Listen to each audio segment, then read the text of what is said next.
Okay, so today I'm going to show you how to make the most delicious, healthy Anzac biscuits you'll ever make. Really simple, just a few ingredients. This is how great and simple it is.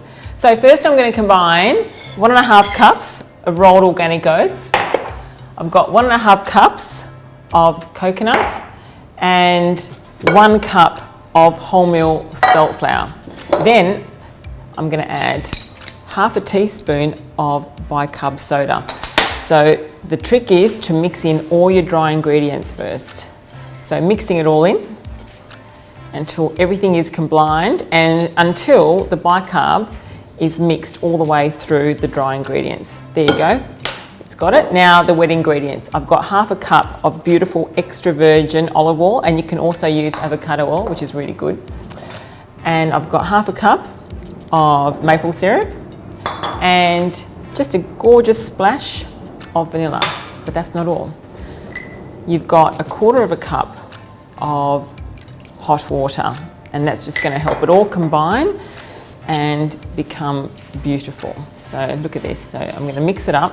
You can use your hands or a spoon, and the mix is going to be gorgeous, fragrant and lovely and moist. Okay, so now we're going to put them onto a baking tray. And I like to use my trusty little ice cream scoop for this, so it's really, really easy and it's really, really simple.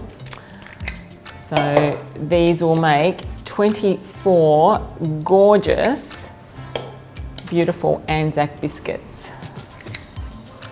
I'm going to flatten them down slightly before I bake them with some hands dipped with a bit of water so it doesn't stick, but you need to flatten your biscuits down just a little bit.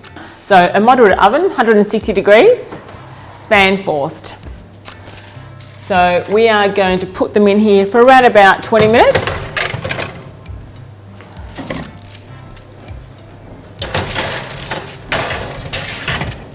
And then come back in 20 minutes.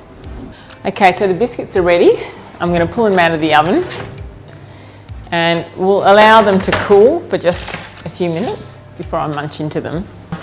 Delicious, healthy, yummy Anzac biscuits from the Healthy Chef. Yum.